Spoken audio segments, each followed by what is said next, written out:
یہ کوئی پاکستانی ادارہ نہیں ہے جیسے گیلپ اور مختلف قسم کے 2 نمبر سرویز آ جاتے ہیں کہ نواز شریف کی پاپولیرٹی بہت زیادہ ہے،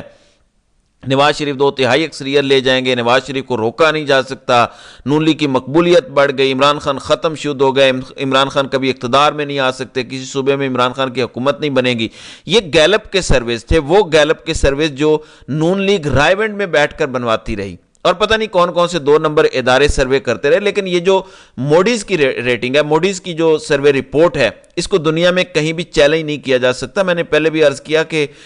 دنیا میں 3 ہی بڑی ریٹنگ ایجنسیز ہیں، ایک موڈیز، ایک فچ، اور تیسری ہے اسٹینڈرڈ اینڈ پور۔ ان 3 ایجنسیز کی ریٹنگ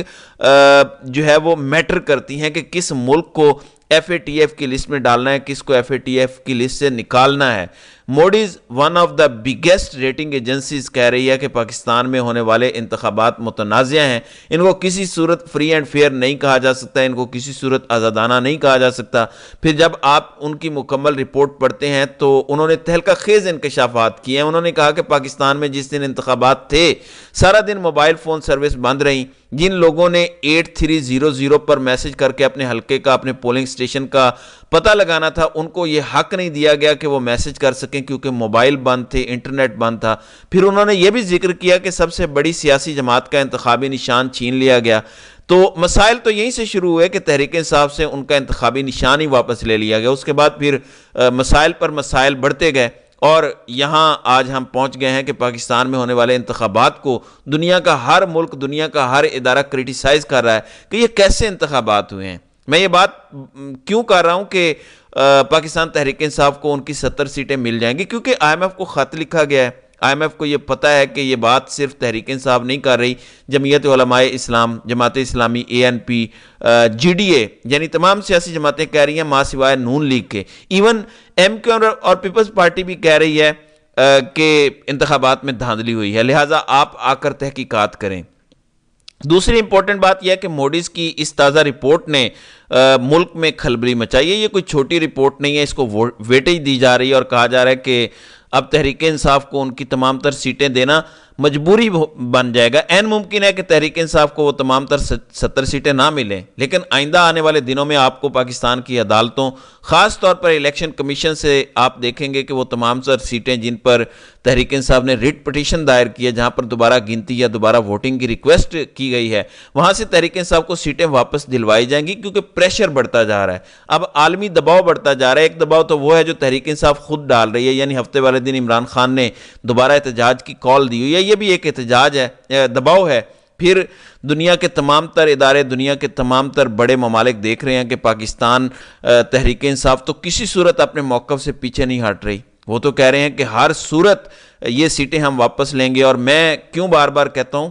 عمران خان کو ہم جانتے ہیں، جو عمران خان 4 حلقے کھلوانے کے لیے 126 دن کا دھرنا دے کر بیٹھ گیا تھا، وہ 70 سیٹیں آپ کو کھا پی جانے دے گا، ایسا نہیں ہوگا، یہ ناممکن ہے۔ آپ عمران خان سے یہ توقع نہ رکھیں کہ وہ آپ کو اپنا مینڈیٹ دے دے گا، اپنے مینڈیٹ پر ڈاکہ ڈلنے دے گا۔ عمران خان تو اتنا شور مچائے گا، اور پچھلے 15 دنوں میں اتنا شور مچا ہے، اسی وجہ سے تو عالمی اداروں کی ریٹنگ سامنے آئی ہے، اسی وجہ سے تو بڑے بڑے ممالک کہنا شروع ہو گئے ہیں۔ یعنی کل امریکی محکمہ خارجہ کے ترجمان میتھیو ملر نے یہ کہا، ہم چاہتے ہیں کہ پاکستان میں ایک ایسی حکومت بنے جس حکومت کو ان کی عوام کا مینڈیٹ حاصل ہو۔ اب انہوں نے تو یہی بات کرنی تھی، وہ ڈائریکٹ تو یہ نہیں کہہ سکتے تھے کہ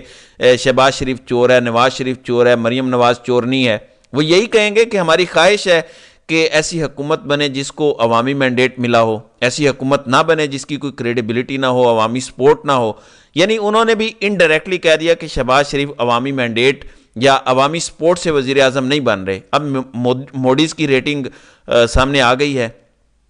IMF کو پاکستان نے خط لکھ دیا ہے۔ اب تحریک انصاف کا، اب IMF کا خط انتہائی اہم ہے، یہ خط اس موقع پر بہت کچھ چینج کر سکتا ہے، اس لیے ہم کہہ سکتے ہیں کہ تحریک انصاف کی گیم میں واپسی ہوئی ہے۔ شہباز شریف کی چھٹی ہونے جا رہی ہے، اگر یہ سیٹیں واپس مل جاتی ہیں، مثلا 70 سیٹیں نہیں بھی ملتی، ہو سکتا ہے بیلنس کرنے کے لیے تحریک انصاف کو 30-35 سیٹیں الیکشن کمیشن آف پاکستان یا ایپریٹ ٹریبیونل سے واپس دلوائی جائیں، پھر تو ساری گیم چینج ہو جائے گی، پھر تو تحریک انصاف اس پوزیشن پر آ جائے گی کہ وہ اکیلی حکومت بنا سکے، نون لیگ کی بھی تو سیٹیں ظاہر کم ہوں گی۔ سو گیم ابھی تک تحریک انصاف کے کنٹرول میں ہے، عمران خان کسی صورت اس معاملے کو جانے نہیں دیں گے۔ ہر جگہ پہ شور مچایا جائے گا، ہر جگہ پہ آواز اٹھائی جائے گی۔ تحریک انصاف کی سیٹیں چھیننا کسی صورت آسان نہیں ہوگا۔ مان لیجئے کہ ان تمام تر کرائسز اور ہٹ دھرمی کے باوجود شہباز شریف حکومت بنا بھی لیتے ہیں، عمران خان اس حکومت کو چلنے نہیں دیں گے۔ جس شخص نے 4 حلقوں کے لیے حکومت نہیں چلنے دی، وہ 70 سیٹوں کے بعد بھی حکومت کسی صورت نہیں چلنے دے گا۔ تو ناظرین کرام، آپ کی اس ویڈیو کے حوالے سے کیا رائے ہے؟ آپ اپنی رائے کا اظہار کامنٹ سیکشن میں ضرور کیجئے گا۔